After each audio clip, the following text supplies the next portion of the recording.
What if the human mind isn't a fixed instrument at all, but a dimly lit house with entire rooms we rarely enter?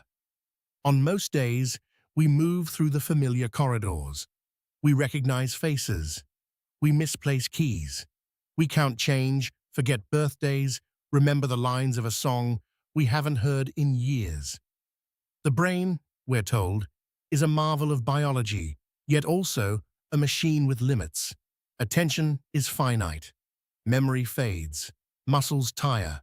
Senses belong to their assigned channels. Eyes for light, ears for sound, skin for touch. A tidy map, a sensible world. And then, every so often, someone steps into a room the rest of us didn't know existed. It can happen in a flash. A storm overhead, a parking lot slick with rain, a person walking with nothing on their mind but the small errands of a normal life. A bolt of lightning finds the body like a brutal coin toss. In most stories, that's where the story ends. In this one, it begins. A man who once described numbers as meaningless marks on paper wakes days later and starts speaking fluently in mathematics, factoring primes, finding square roots, moving through equations as if they were landscapes he can see, rotate, and touch. He insists he isn't calculating at all. He's listening. Or it can happen slowly, through practice and adaptation. A boy is born without sight, and the world initially arrives to him as darkness and sound. Then, with a few clicks of the tongue, that darkness starts to take shape. Echoes return like gentle taps against the edges of reality. Over time, he builds a map not from light, but from reflection. An audible geometry that lets him ride a bicycle through traffic, sense a doorway, recognize a tree, even read the unspoken emotion in a face. Somewhere inside his head, the brain's seeing machinery lights up anyway, as if it never cared what kind of signal arrived, only that it arrived with meaning. Sometimes the hidden room is not a gift, but a burden. Imagine remembering everything. Not the broad strokes, not the highlight reel, but the entire flood. What you wore on an ordinary Tuesday decades ago, what the weather felt like on your skin, the precise way a voice sounded when it broke, the minor cruelty of an offhand remark that would normally dissolve into time. Now, imagine never being allowed to forget. For one woman, the past doesn't blur into story. It remains sharp, detailed, and relentless, memory as a permanent present. And sometimes the door swings open when life demands it. An engine slips. A car falls. A child is pinned beneath metal. A mother does what mothers do. She acts. The world compresses into one task, and in that moment, her body produces strength that should not exist, lifting what physics says she cannot lift. The feat vanishes as quickly as it arrives, like a loan taken out against catastrophe, repaid with shaking hands and disbelief. These stories are not myths told around a fire. They are reported, tested, debated, and documented. They sit uneasily beside what we believe we know, like stones in a shoe. The question isn't whether they happened. The question is what they mean. Because if even a few of these accounts are true in the ways they appear to be true, then the normal human experience may not be a measure of capacity, but a measure of access. Perhaps our daily limits are not the outer walls of biology, but internal guardrails, safety systems, filters, and gates that keep perception manageable and the body intact.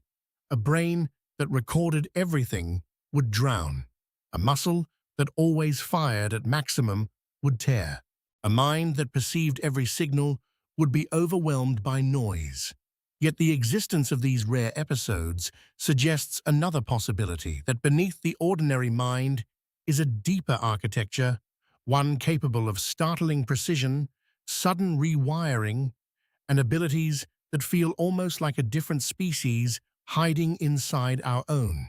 Over the next chapters, we'll walk through 10 such rooms: a lightning-made mathematician, a human using sonar as sight, memory that refuses to fade, strength that erupts in crisis, calculation faster than machines, a sense of north without a compass, drawings pulled from the air with photographic certainty, healing that challenges the border between mind and body, language acquired like breathing, and a man who seems to negotiate with cold itself, not as miracles, not as proof of anything supernatural, but as clues, human clues about how much of ourselves remains unexplored. And when we reach the end, we'll return to the first question, now heavier with evidence and wonder. Are we truly limited by what we are, or by what we've learned to believe is possible? What if the mind is not built like a ladder, step by step, lesson by lesson, but like a circuit board that can be rerouted in a single violent instant? It was an ordinary evening in September 2002, the kind of moment that usually disappears into the blur of a life. A parking lot in Denver. The air heavy, restless, one man crossing open pavement with no reason to expect the sky to single him out. And then, light. Lightning is often described as a strike, but that word is too simple. It is a decision made by physics, a roaring river of electricity searching for ground. It should have ended everything. Instead, it rearranged it. The man was Alonzo Clemons. Before that night, numbers lived on the far side of a locked door. He struggled with basic arithmetic. Math wasn't a language he spoke. It was a noise he tried to ignore. He worked a steady job, lived quietly, and kept his life small in the way many of us do, more focused on getting through the week than on unlocking hidden genius. After the lightning, the story refuses to stay small. He woke in a hospital 3 days later, and the world had changed shape. Not outside the window, not in the faces of the nurses, but in the private architecture of his own mind.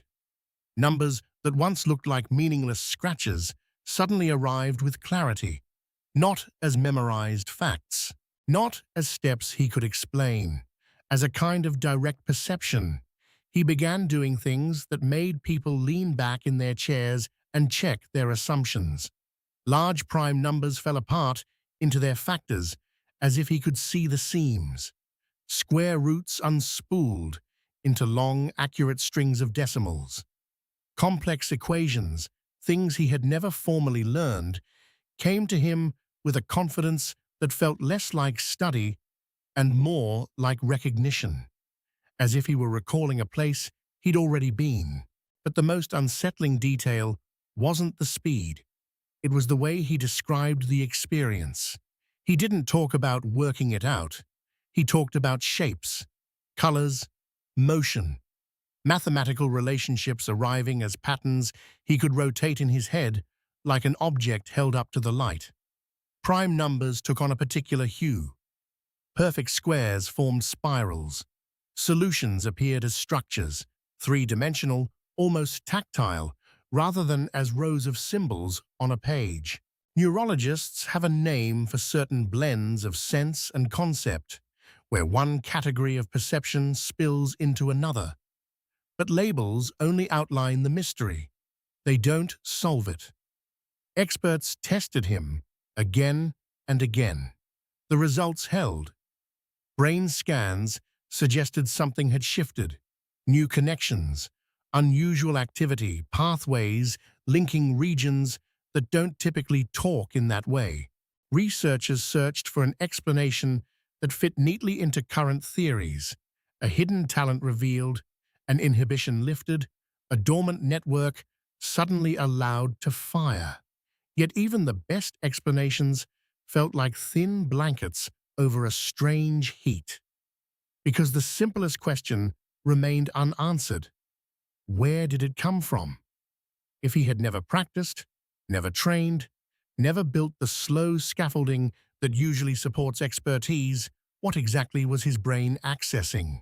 Was the lightning creating something new or uncovering something old? Did it carve a new road through his neural landscape? Or did it merely remove a gate that had been closed since childhood? Stories like this can tempt us toward extremes, toward miracle, toward myth, toward the comforting idea that some people are chosen by fate.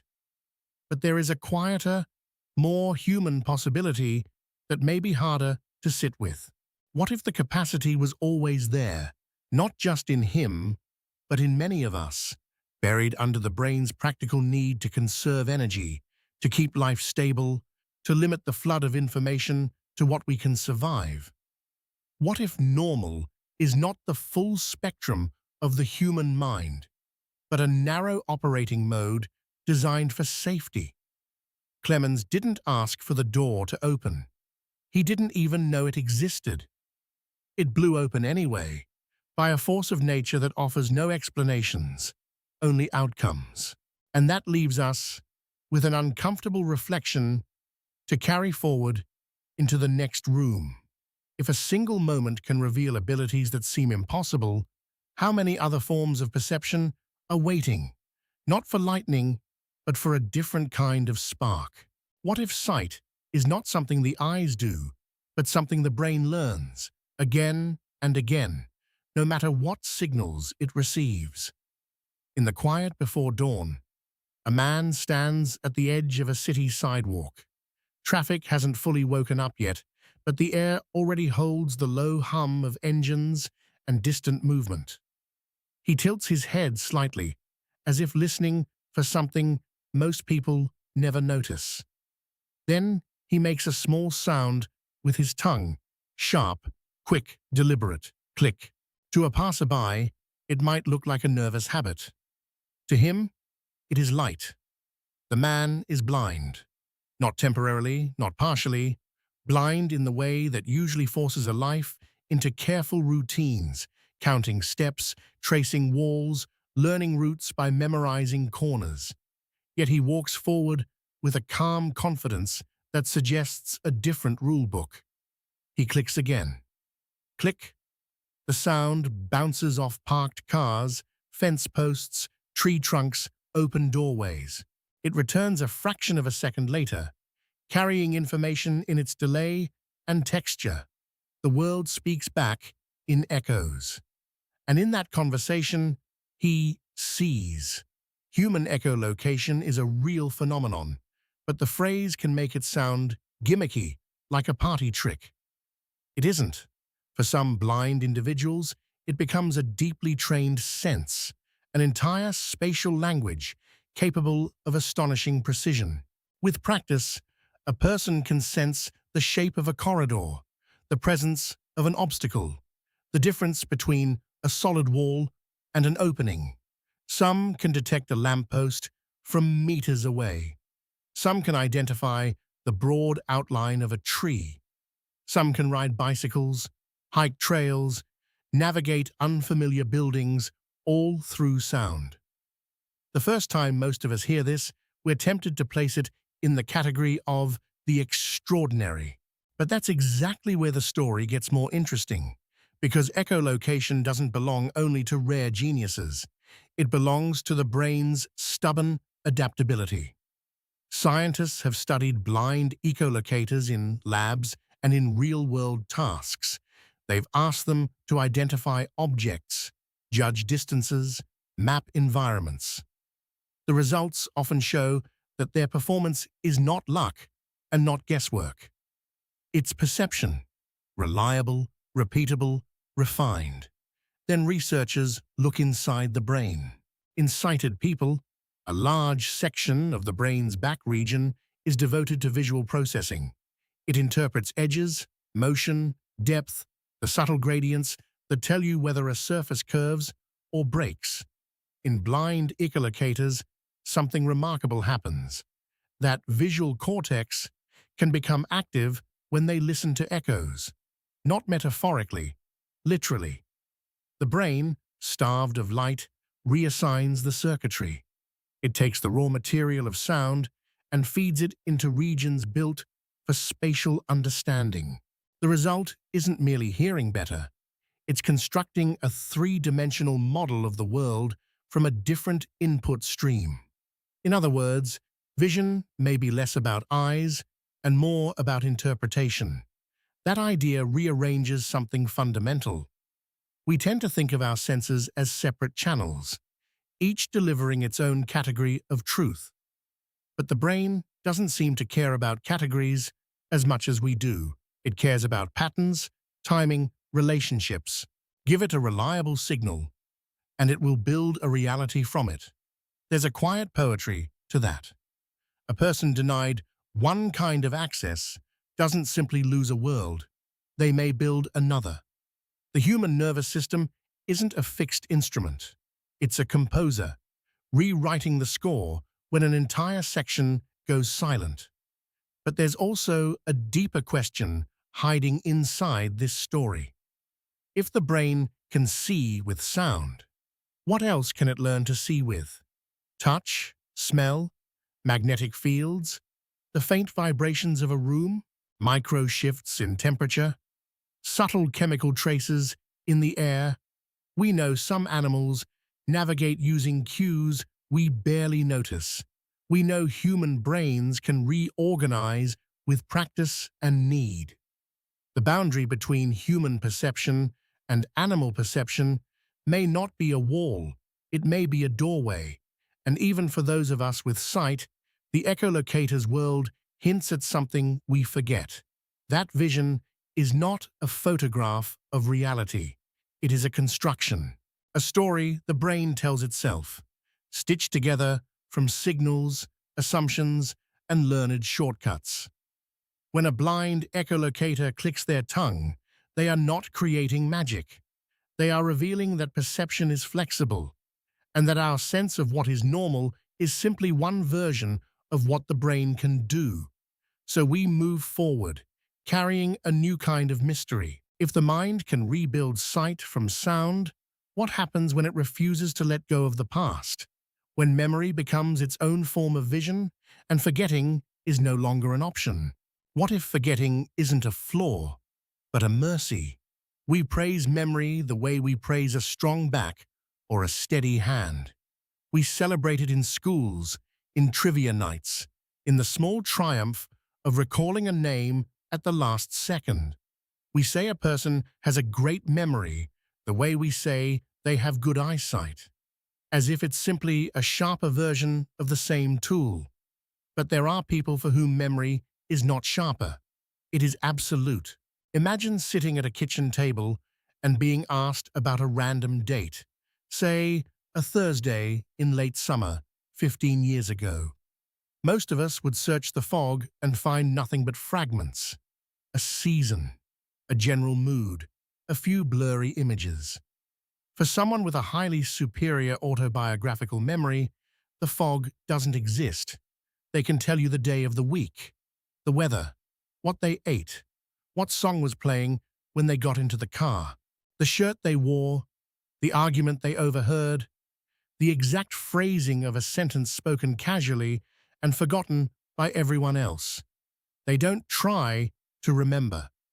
The memory arrives, uninvited, like a door swinging open into a room that has never been closed. At first, it sounds like a superpower.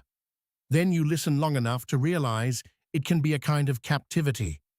Because memory isn't only birthdays and vacations and the warmth of a friend's laugh.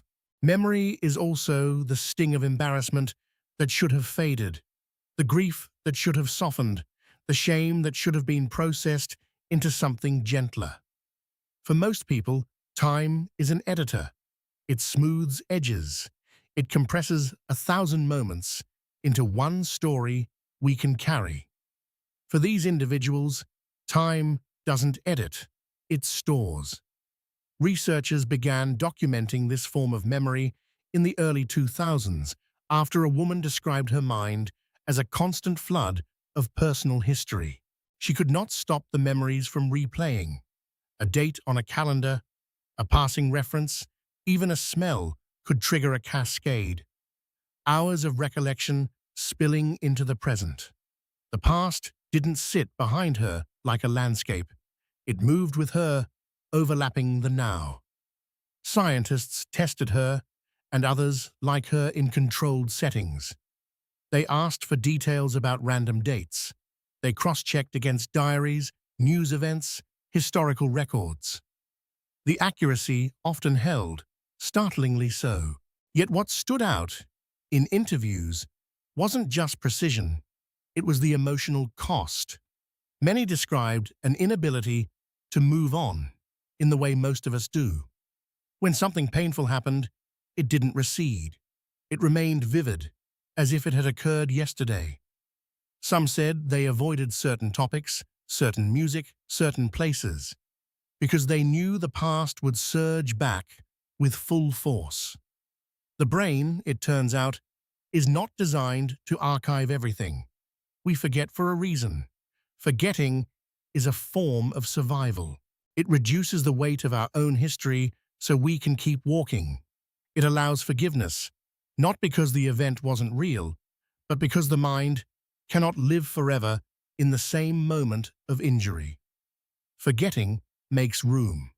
So what changes in a brain that refuses to forget? Researchers have explored possible differences.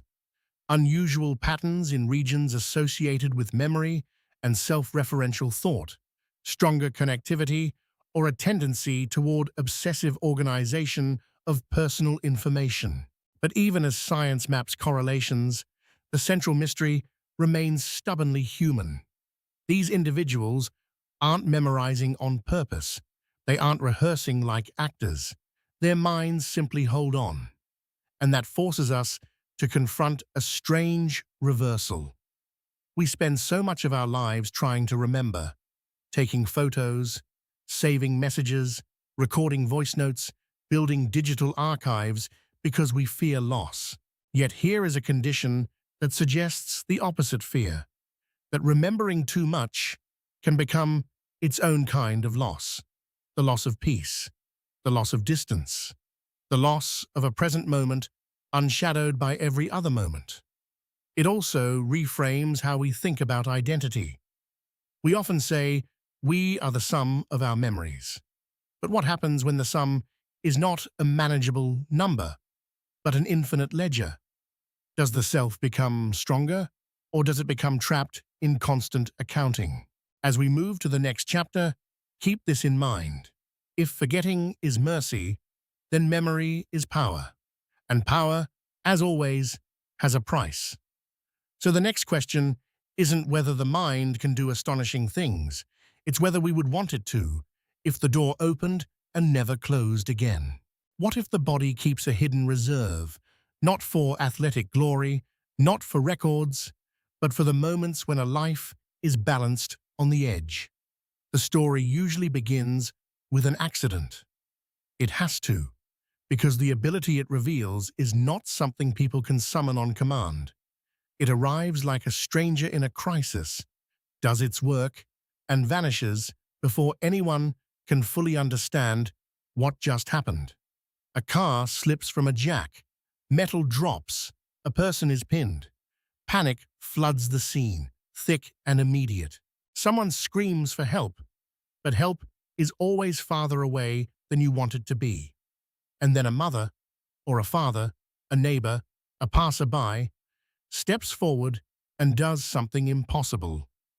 They lift the car, not a little, not just enough to shift weight. They lift it high enough for someone else to pull a body free. Later, the story becomes a kind of folklore.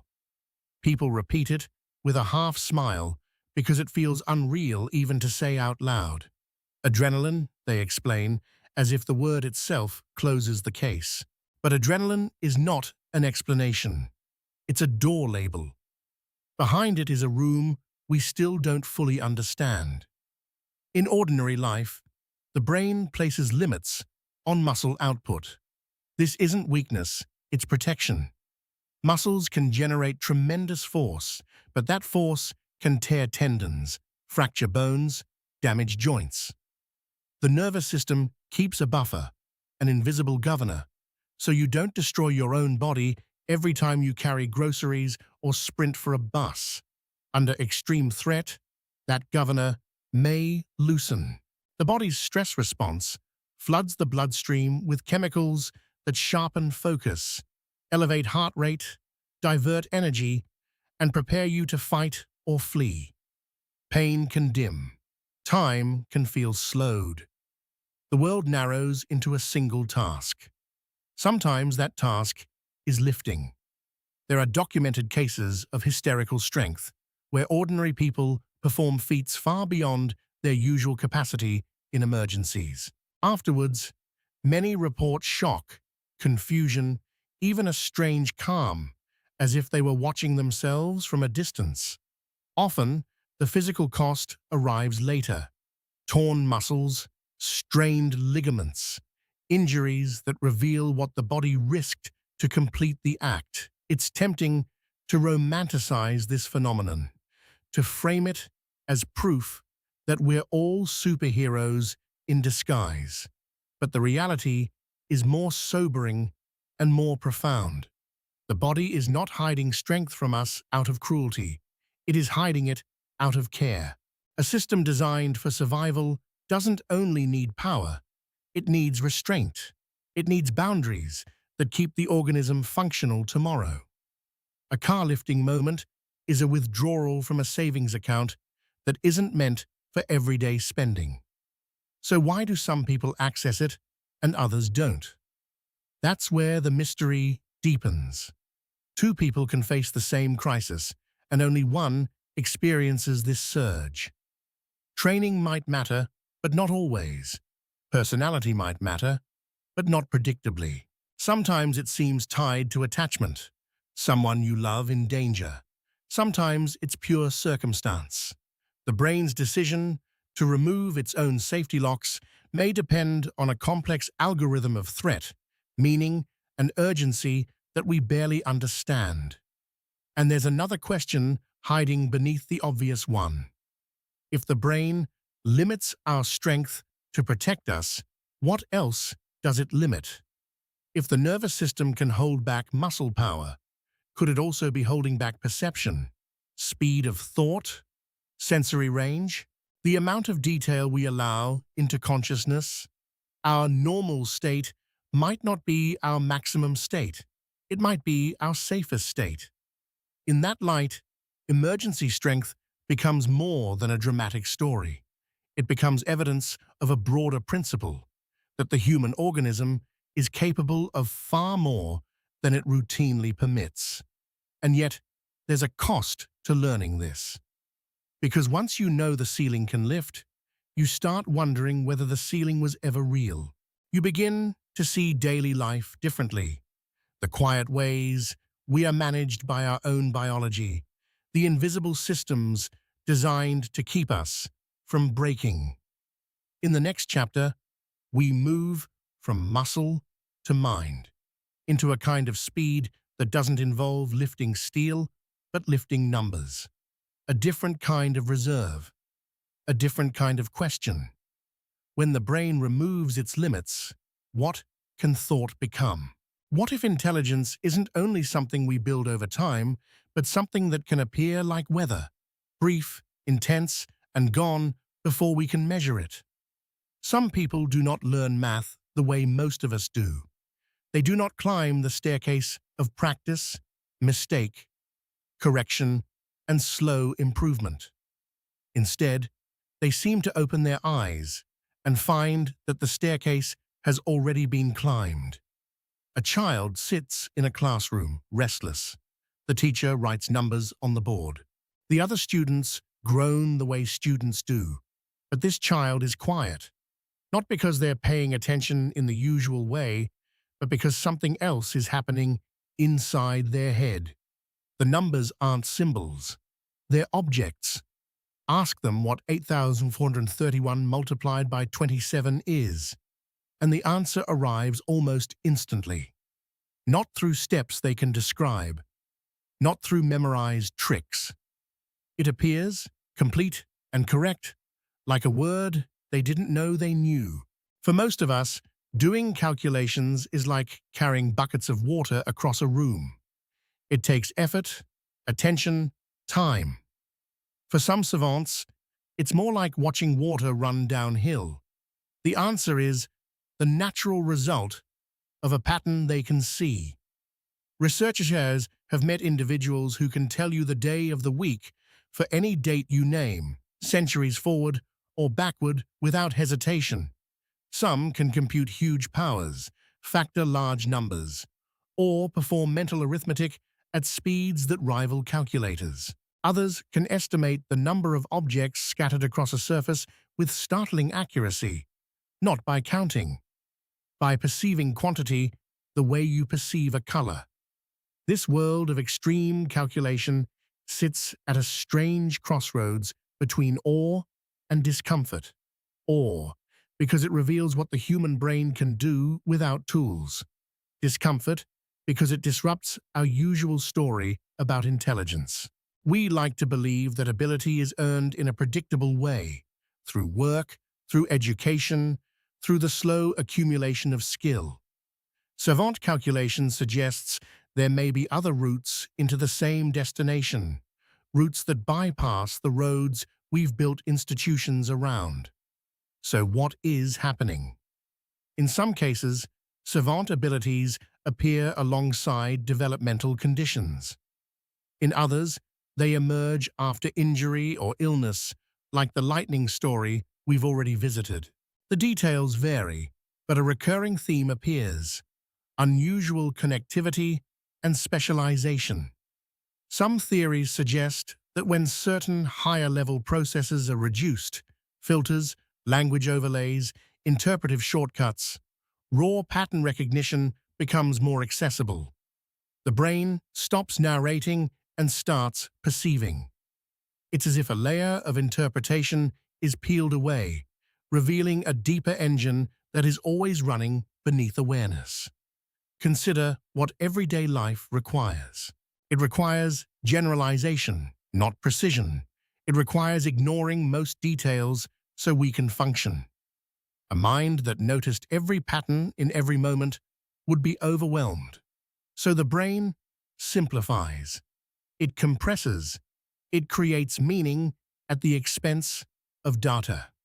But savant calculation looks like a mind that in a specific domain does not compress in the usual way.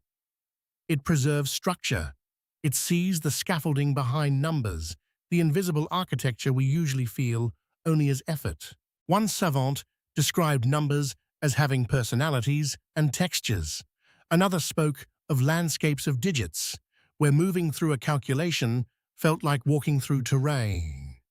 These descriptions can sound poetic, even mystical, but they may be the closest language we have for a kind of perception that isn't verbal.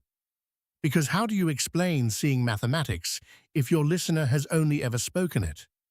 The mystery isn't only how these minds compute, it's what their computation reveals about all of ours. Maybe the raw ability to recognize vast numerical patterns is not rare. Maybe it exists in the background of many brains, muted by the needs of everyday survival. We might not lack the engine. We might lack the access. And if that's true, the next question becomes inevitable. What else is muted? Which signals does the brain filter out because they aren't useful for grocery lists and office meetings? Which kinds of perception did evolution consider unnecessary or too costly to keep in the foreground? That question takes us to a different kind of knowing, one that doesn't live in symbols or muscle, but in direction. Some people say they can feel north the way others feel hunger. If even a small part of that is true, then the human body may contain a compass we've forgotten how to read.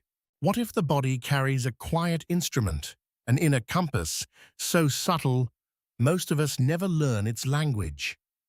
Picture a person dropped into a place they've never been. No phone, no map, no sun to guide them. The sky is a blank lid of clouds. The streets twist in ways that defy easy memory. Yet they walk a few blocks, pause, and point, not guessing, not hoping, but with the calm certainty of someone reading a sign. North is that way. To most of us, this sounds like confidence mistaken for accuracy, but a small number of people claim they can sense direction in a way that feels physical, an internal tug, a gentle pressure, a sense of alignment. Some describe it as a faint pull behind the eyes. Others say it's in the chest, like the body turning towards something it recognizes. Scientists have debated this for decades because it sits at the edge of what's easy to test. Human beings are excellent at using clues without realizing it. The slope of a street, the direction of wind, the shape of trees, the sound of distant traffic, the subtle gradient of light, even through cloud cover. We build a mental map from fragments. Often, we don't know we're doing it. So the first challenge is humility. Are these human compasses truly sensing magnetism, or simply reading the world with exceptional skill? Researchers have tried to separate the two. They have placed volunteers in controlled environments, removed visible landmarks, rotated them gently so they lose track of orientation, and then asked them to point toward a known direction. Results have been mixed. Some people perform no better than chance. Others show slight but intriguing patterns. Then there's the biology, the deep and unsettling possibility that the body might contain hardware we never gave it credit for. Many animals navigate using Earth's magnetic field. Birds travel thousands of miles with an accuracy that still feels like science fiction. Sea turtles return to beaches they've never seen as adults. Even tiny insects can orient in ways that suggest a built-in map. If nature found a way to build magnet sensing systems elsewhere, it isn't unreasonable to ask whether something similar could exist in us. Perhaps weaker, perhaps buried beneath the noise of modern life. There have been hints. Some studies have explored whether human brains respond subtly to changes in magnetic fields, showing changes in electrical activity under certain conditions. But hints are not conclusions. And the scientific story here remains unfinished, caught between curiosity and caution. What is clear is something more personal. Many of us have lost practice in orienting ourselves. We live by blue dots on screens. We outsource direction to voices that tell us when to turn. The city becomes a set of instructions rather than a space we understand. Even when we arrive safely, we often can't explain how we got there. Our relationship to place becomes thin. So when someone claims a built-in compass, the claim lands in a culture that has forgotten how to listen to the body's quieter senses. Maybe the compass isn't magnetic at all. Maybe it's a refined form of spatial memory, an ability to hold a map in the mind and update it with each step. Maybe it's the brain's integration system working at a level most of us rarely train. Or maybe, just maybe, there is an ancient thread in us, a faint remnant of a navigational sense that once mattered more when humans traveled by foot, by stars, by coastline and river. A sense now muffled by modern convenience, but not erased. Either way, the story opens a doorway into a bigger theme. That perception is not only what we consciously notice, it is also what the nervous system continuously measures beneath awareness, stitching together signals into a feeling we call knowing.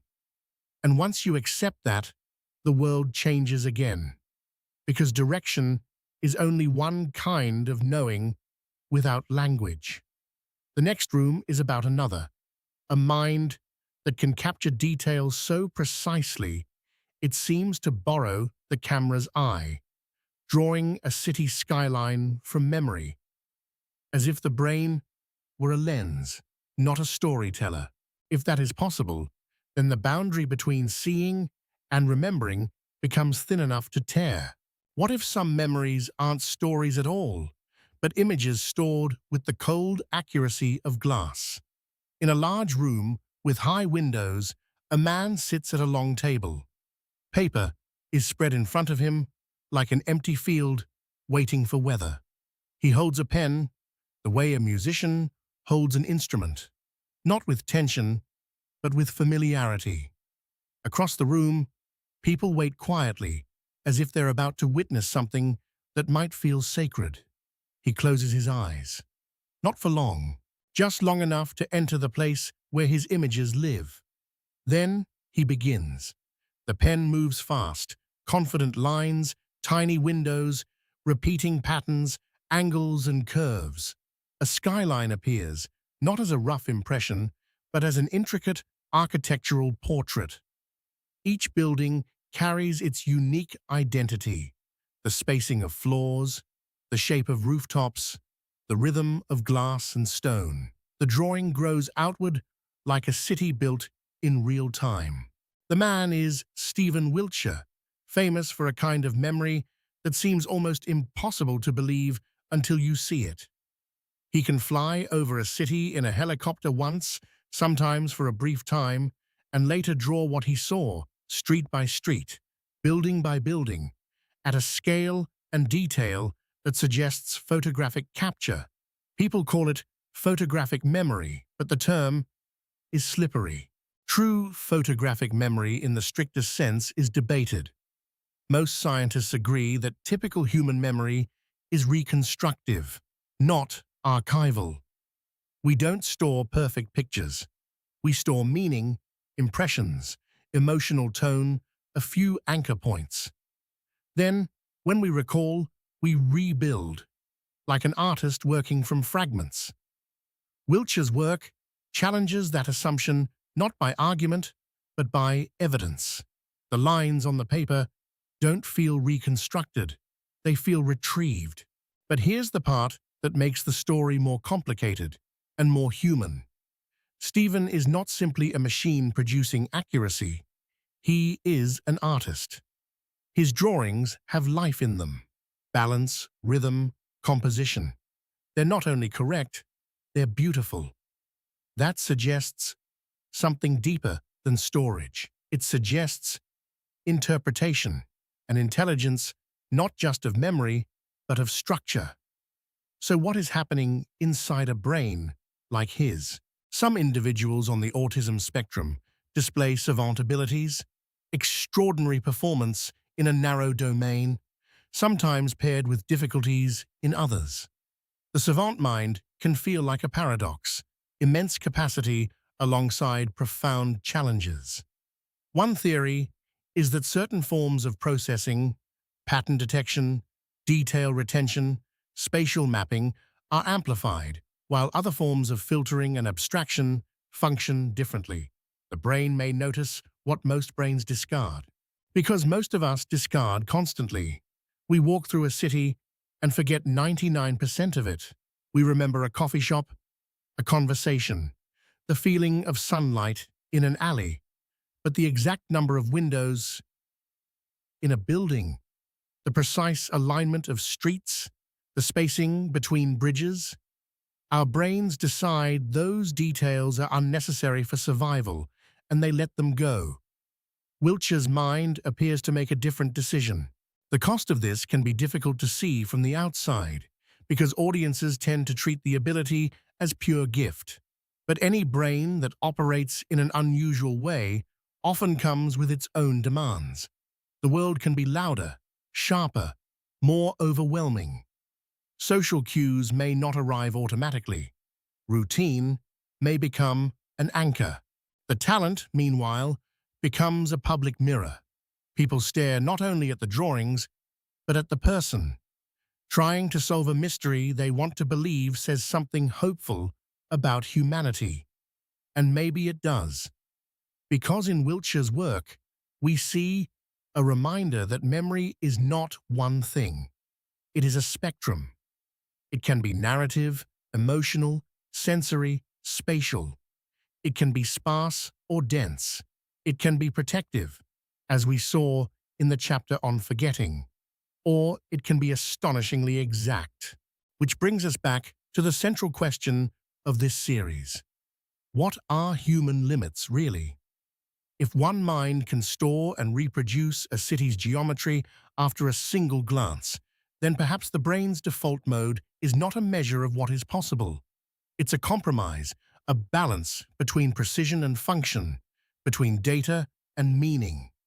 And that balance might shift in certain minds, revealing abilities that feel otherworldly only because we aren't accustomed to seeing the full range. As we move forward, the next room will ask us to reconsider not memory, but the boundary between mind and body, between what we think and what we heal. Because some abilities don't show up on paper or in equations. They show up in wounds that close faster than they should, pain that changes with belief, and bodies that respond to stories as if stories were medicine.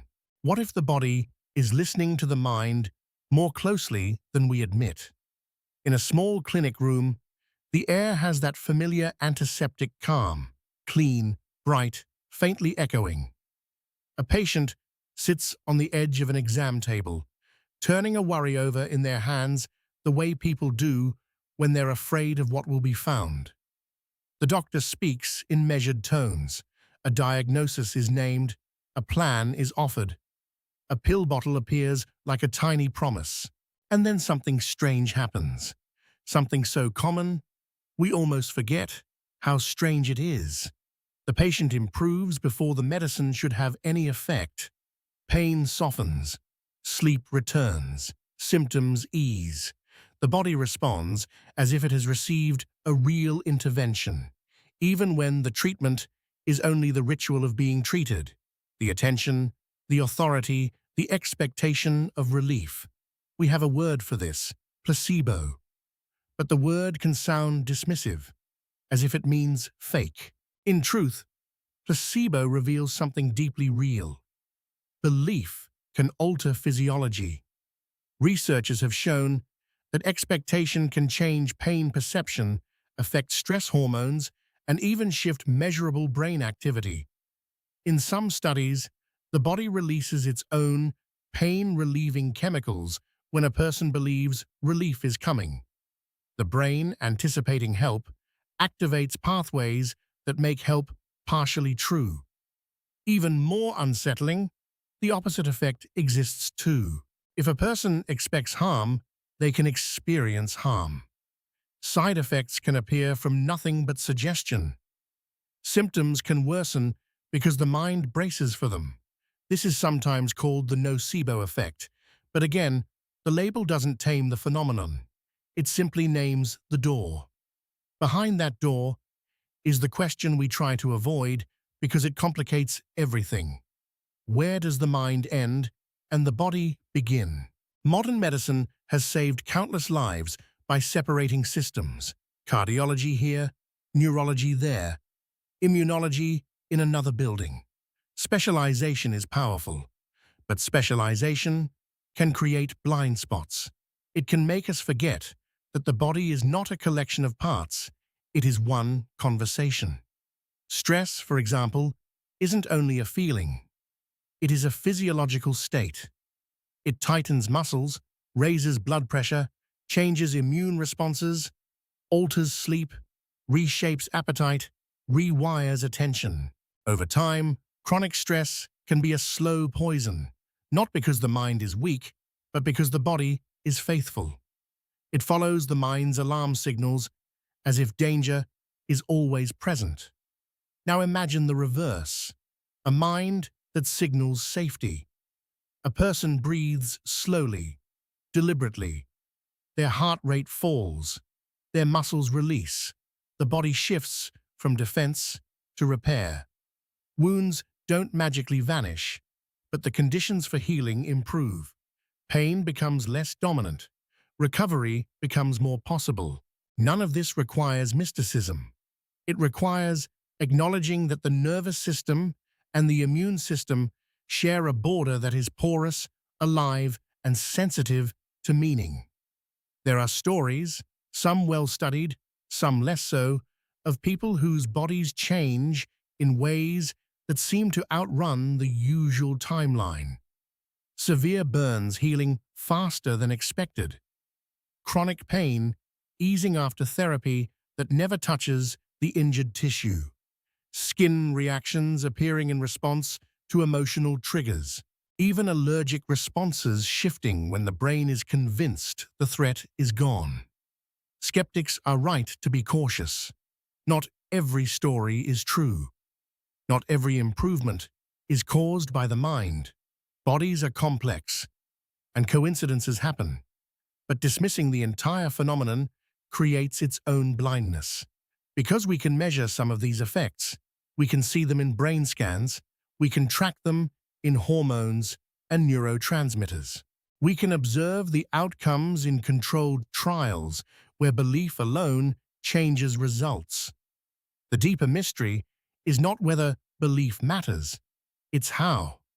How does a thought become chemistry? How does expectation become relief?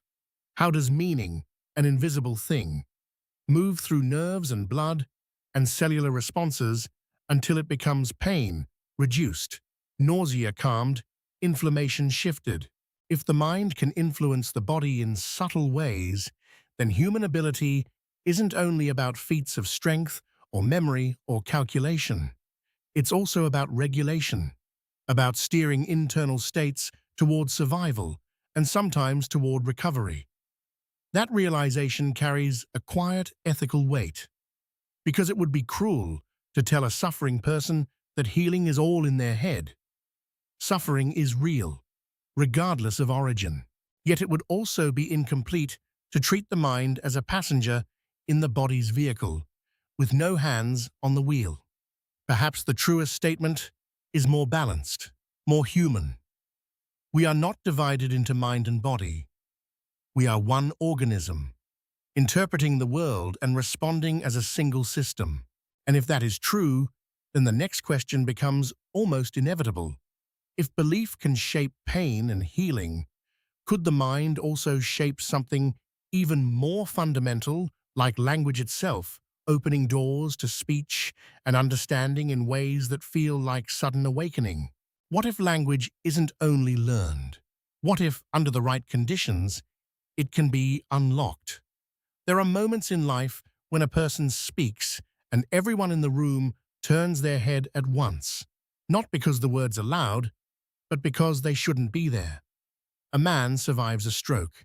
His family expects a long recovery, therapy, slow steps, small victories. In the early days, speech is difficult. His mouth feels unfamiliar. Words arrive late, tangled, incomplete. And then, one afternoon, he starts speaking in a new accent. Not a playful imitation, not a conscious choice. A different rhythm, different vowels, a different music in his voice that makes friends hesitate when they hear him on the phone. They ask if he's joking. He isn't. Or a child grows up hearing fragments of a language at home, bits of conversation, a grandparent's lullaby, the murmur of adults switching tongues when they don't want children to understand. The child never formally studies it. Years later, after an illness or intense emotional event, the language comes back like a tide, suddenly usable in ways no one predicted. These stories sit in a category that can easily become sensational if we're careless. It's tempting to call them miracles. It's tempting to claim the brain contains hidden dictionaries, waiting for a switch to flip. The truth is both more grounded and more mysterious. The brain stores far more than we consciously know. It records patterns of sound, the cadence of speech, the emotional contexts in which words are heard. Even when a person can't speak a language, they may have absorbed its music. A child raised around a second tongue often carries an imprint, faint but real. And the adult brain is not as fixed as we once believed. Injury can change pathways. Therapy can reshape circuits. Sometimes the brain reroutes functions to survive damage. In rare cases, that rerouting produces unexpected results, a shift in accent, a new fluency, a sudden ease with pronunciation. One phenomenon, often discussed in neurology, involves changes in speech after brain injury that make a person sound foreign, even though they aren't. It's a reminder that accent isn't only cultural. It's motor control, timing, coordination, tiny, muscular decisions made thousands of times per sentence. If the brain changes how it controls those muscles, the voice can change in ways that feel like identity itself has been altered. But there are also cases where people seem to acquire or access language skills in ways that don't fit neatly into motor explanations alone. Some report suddenly understanding words they couldn't understand before, or speaking with an ease they didn't have. These reports are controversial and often difficult to verify. Yet even the controversy teaches something important. Language is more than vocabulary. It is an interface between memory, perception, social cognition, and motor execution. Change any part of that interface, and surprising abilities can emerge. The deeper mystery is what language reveals about consciousness itself. When you speak, you are translating thought into sound. You are turning an inner world into something another human can share. That translation feels seamless, but it is one of the most complex operations the brain performs. It requires timing so precise that a slight disruption can make the entire system falter. So when language shifts suddenly, when a new rhythm emerges, when a forgotten tongue reappears, when speech becomes unexpectedly fluent, it hints at hidden machinery beneath the surface. The mind, it seems, contains reserves not only of strength and memory but of expression. And expression matters because it shapes who we are. We don't just use language to communicate. We use it to remember, to plan, to confess, to forgive, to love. When the brain changes language, it changes identity in a way that cuts close to the bone. That's why these cases linger in the imagination. They're not only about neuroscience, they're about the fragile link between brain tissue and the story we tell ourselves about who we are. If a lightning strike can open a door to mathematics, and a crisis can open a door to strength, and injury can reshape the music of speech, then perhaps the self is less stable than we assume. Less like a statue, more like a living system constantly negotiating its form. Which brings us to the next room, where negotiation becomes literal. Because there are people who appear to bargain with cold itself, enduring temperatures that should shut the body down, as if they've learned a secret conversation between breath, blood, and will. If that is possible, then the boundary between environment and organism is thinner than we think. What if the body's limits are partly a story it tells itself, one that can be rewritten with breath and attention? In the mountains, cold isn't just a sensation. It's a force. It steals heat the way a thief steals wallets. Quietly, steadily, until the body realizes too late that something vital is missing. The skin numbs. Fingers lose precision. Judgment blurs. Muscles stiffen. Hypothermia can arrive, not with drama, but with a sleepy, fatal softness. And yet there are people who step into ice as if it is simply weather. A man climbs into a tub packed with frozen water and sits there, calm, breathing slowly. Minutes pass, then more minutes. His face remains composed. His body, monitored by instruments, behaves in ways that surprise researchers. His core temperature drops less than expected. Inflammatory markers change. His nervous system seems to respond not with panic, but with control. One of the most famous examples is Wim Hof, often called the Iceman. Known for endurance feats, in extreme cold and for promoting a method involving breathing practices, cold exposure, and focused mindset. What makes his story relevant here isn't the spectacle. It's the question researchers asked when they looked beyond it. Is he unique, or is he demonstrating something trainable? In controlled studies, Hoff and people trained in his method have shown the ability to influence aspects of their autonomic nervous system, the part of the body traditionally considered automatic, out of conscious reach. Participants have demonstrated changes in stress responses and immune signaling under laboratory conditions. The results don't mean the mind can override biology completely, but they suggest the boundary between voluntary control and automatic function may be more flexible than we once believed. This sits in a fascinating historical echo. For centuries, certain meditation traditions have described practices in which practitioners generate heat through breathing and visualization. Stories from high-altitude regions speak of monks drying wet sheets in freezing temperatures, using only body heat and focused attention. Western ears often file these reports under myth, but modern measurements in some settings have shown that trained individuals can increase peripheral temperature and alter metabolic states in ways that are measurable. Again, not magic. Regulation. Breath is a bridge between conscious and unconscious systems. You can't directly command your heart to slow, but you can breathe in a way that encourages it. You can't directly tell your body to stop a stress response, but you can influence the signals that trigger it. The body is not a machine with a single control panel. It is a network with many entry points. Cold exposure adds another layer. It forces the body to respond, constrict blood vessels, activate heat production, increase alertness. Over time, repeated exposure may train the nervous system to react more efficiently, less violently.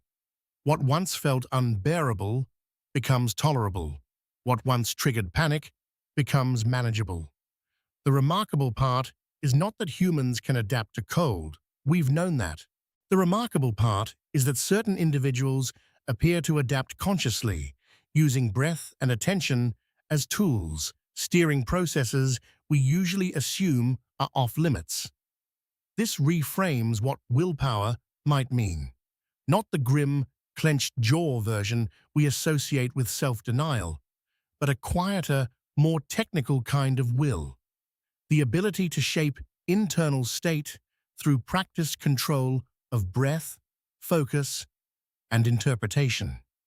Because interpretation matters, cold can be experienced as threat or as sensation. Pain can be experienced as damage or as signal. The body responds differently depending on the story the brain assigns. None of this means you can think your way out of physics. Cold still kills. Hypothermia is still real. But it suggests that the human nervous system has more knobs and dials than we normally touch. And that's the thread connecting all these rooms. The lightning mathematician, the blind echolocator, the person who cannot forget, the parent lifting a car, the savant who sees numbers as shapes, the inner compass, the artist who draws a city from one glance, the body that responds to belief, the voice that changes after injury. Each story points to the same underlying truth. Our normal mode is one operating setting among many, which leaves us with a question that feels both exciting and unsettling. If the body can be trained to endure cold, and the mind can rewire itself in unexpected ways, what other abilities might exist, quietly, rarely, half-hidden, waiting not for a miracle, but for the right conditions to emerge? In the next chapter, we step into a realm where conditions are not physical, but perceptual, where a person senses something before it happens, not as prophecy, but as pattern. And we ask, Carefully and honestly, are some forms of intuition simply the brain's fastest intelligence, arriving before language can explain it? What if intuition is not magic, but a kind of intelligence that arrives early, before it can justify itself? Most of us have felt it at least once, a small, uninvited certainty. You're about to take a familiar route home, and something in you tightens. You can't explain why. You choose a different street. Later you learn there was an accident on the usual one, or you meet someone and feel an immediate unease, despite their polite smile and steady handshake. Weeks later, something about them proves untrustworthy, and you wonder how you knew. We call these moments gut feelings, a sixth sense, a warning bell. And the danger, of course, is that language like that can drag us into superstition. It can make us treat instinct as destiny or mistake anxiety for prophecy. So if we're going to step into this room, we do it carefully, keeping one hand on the railing of what we can reasonably claim. Here is the grounded version. The brain is a prediction machine. It is constantly scanning for patterns, comparing the present to the past, estimating what is likely to happen next. Most of this work happens below consciousness. We don't feel the computations. We feel the output, a shift in mood, a sense of safety or threat, a subtle pull toward or away from a choice. In threatening situations, this can be life-saving. The body might react to micro-signals, tiny changes in a person's posture, the timing of their words, the mismatch between expression and intent. You might not notice any single cue, but your nervous system does. It adds them up and sends a message upward. Something is off. That message doesn't arrive as a spreadsheet. It arrives as a feeling. Research in psychology and neuroscience has explored how quickly the brain can evaluate risk. People can form impressions in fractions of a second. The amygdala and other regions involved in threat detection can respond to stimuli before the conscious mind has fully processed what it is seeing. This doesn't make intuition infallible. It makes it fast. And speed comes with trade-offs. The same system that protects you can also mislead you. It can mistake difference for danger. It can fire alarms based on old wounds. It can confuse unfamiliarity with threat. That's why intuition must be handled with humility. It's a signal, not a verdict. But then there are stories that push beyond pattern recognition and into something harder to categorize. A person wakes from a dream with a specific fear, an image of a loved one in trouble. They call, insist, drive across town. Something has happened. Or someone changes plans for no clear reason and later discovers they avoided a disaster. The stories are compelling because they offer the fantasy of a world that warns us in advance. Most of these accounts are impossible to test. They tend to be remembered because they were correct and forgotten when they weren't. Human memory is a storyteller. It stitches meaning after the fact. We notice coincidences more than near misses. We reshape the narrative until it feels inevitable. And yet, even if we strip away the supernatural framing, there is still something worth taking seriously. The brain absorbs information constantly. A headline glimpsed in passing, a change in a partner's tone, a subtle malfunction in the sound of your car engine, a smell that signals electrical trouble, a weather shift that makes the air feel wrong.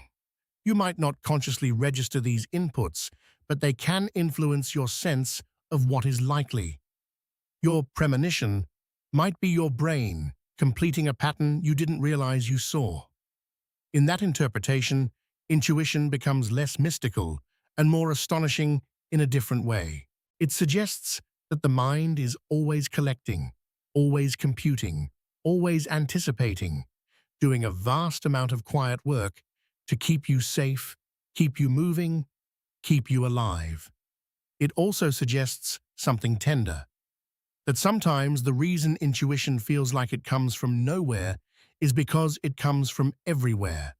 A lifetime of experience compressed into a single moment of feeling. So the open question we carry forward is not whether humans can see the future. It's whether we've underestimated the depth of the present, how much we sense, how much we know, before language catches up. And if that's true, then the next step is to ask about the strangest boundary of all, the boundary between perception and reality itself.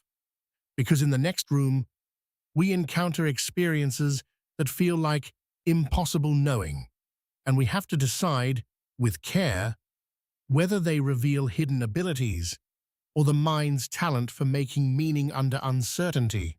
What if the most mysterious human ability isn't the power to know more, but the power to believe, even when certainty is out of reach?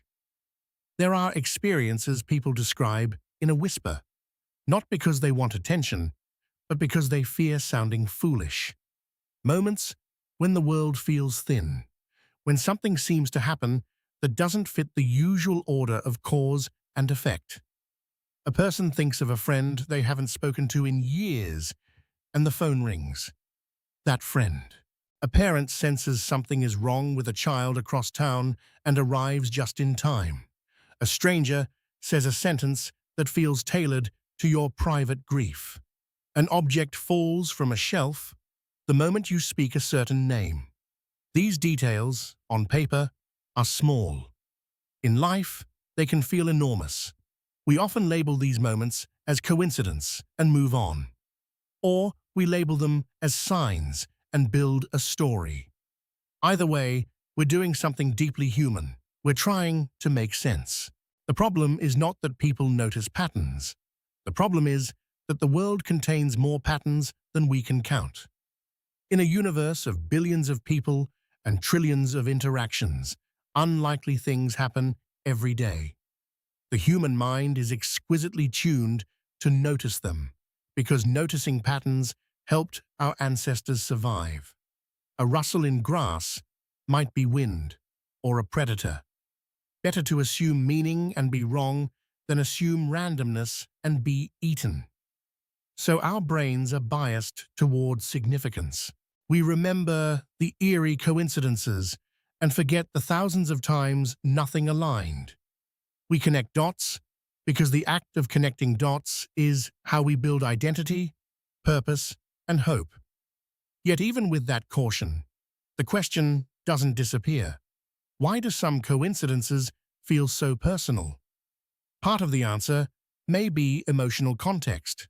When we are grieving, lonely, or searching, our attention sharpens around anything that looks like reassurance. Another part may be the brain's ability to detect subtle cues we didn't consciously register, what we called earlier the depth of the present. Sometimes impossible knowing is simply quiet evidence finally breaking the surface. But there's a third element that deserves respect, the role of meaning in human survival. We are not built to live on facts alone. We are built to live on stories. Not lies, stories. The frameworks that help us carry suffering. The narratives that make love worth the risk. The interpretations that keep us moving through uncertainty. In that sense, the mystery is not whether every eerie coincidence proves something beyond physics. The mystery is why the mind reaches for these moments as if they are oxygen. Because many people who report such experiences are not trying to escape reality. They are trying to stay in it. They are trying to hold on to something human when life becomes unmanageable.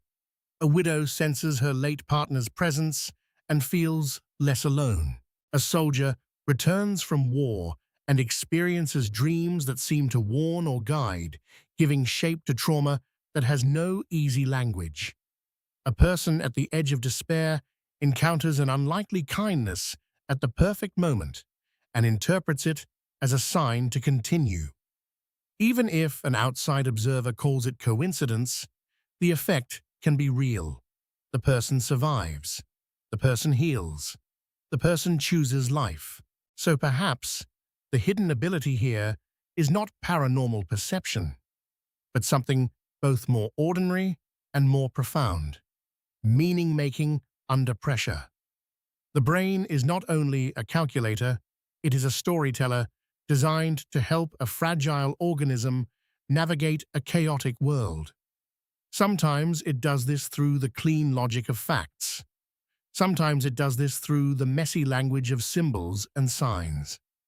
And when we judge these experiences, we should be careful. We can acknowledge the psychological mechanisms without mocking the human need. We can respect the feelings without claiming proof. We can hold two truths at once. The world is full of coincidence and people are full of longing. This chapter, then, is less about proving anything and more about listening. Because when someone says, "Something happened that I can't explain," they may be telling you less about physics and more about their heart. They may be pointing to the place where knowledge ends and interpretation begins. That place is not a failure of science. It is the frontier of being human. And with that, we arrive at the final doorway, where all the rooms we've visited begin to connect. In the epilogue, we'll gather the threads: the lightning, the echoes, the unforgetting mind, the emergency strength, the numerical visions, the inner compass, the city drawn from a glance, the body shaped by belief, the voice reshaped by injury, the breath that steadies cold, and the intuition that arrives before language. And we'll ask one last question, not to solve the mystery, but to honor it. If human ability is wider than we imagined, what responsibility do we have to wonder, to doubt, and to care for one another within the unknown? What if the greatest human ability isn't any single hidden talent, but the capacity to keep learning who we are? By now, the rooms in this house of human possibility may feel familiar. Not because they're ordinary, but because they rhyme with something you've sensed your whole life: that the official map of the mind is incomplete. We began with a question and a kind of humility. If the brain to us is a dimly lit house, then normal is the set of rooms we visit most often. Habit, routine, the practical skills that get us through a day. Yet again and again, we found people stepping into rooms the rest of us rarely enter.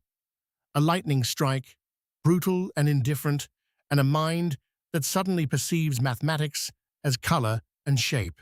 A blind person clicking into the air, receiving echoes as a form of sight, revealing that perception is not owned by the eyes, but assembled by the brain.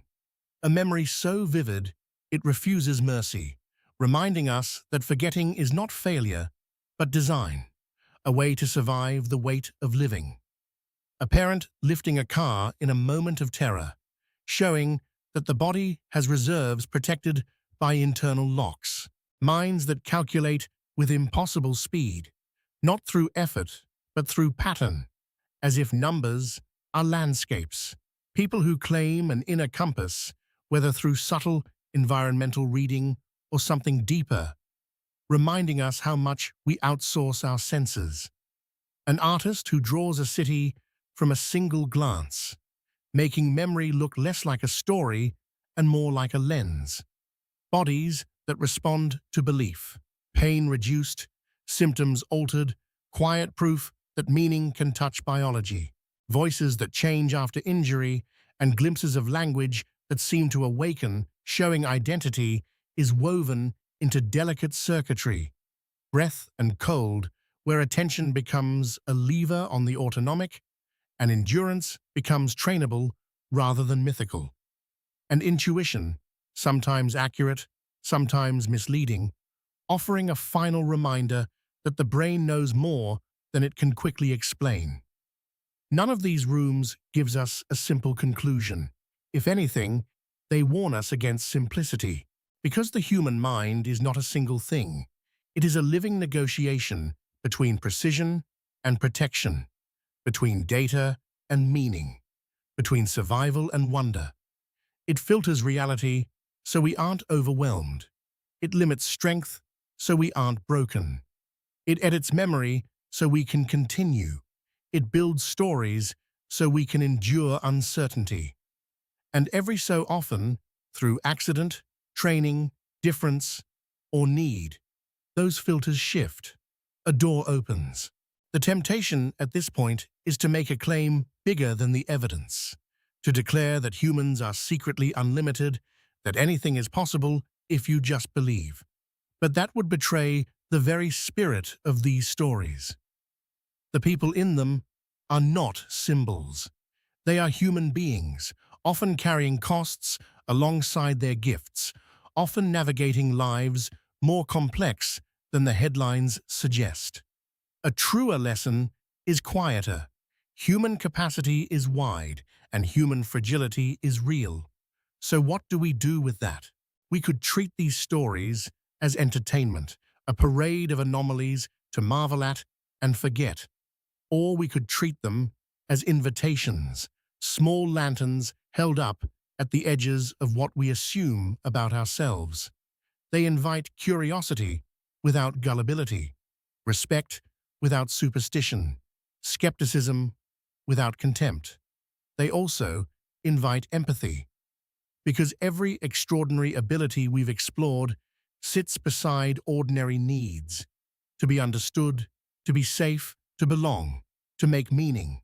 The Lightning Mathematician still has to live in a world that expects explanations. The echolocator still walks through streets designed for the sighted. The person who cannot forget still wakes each morning with the past pressing against the present. The savant artist still carries a whole life beyond the drawings.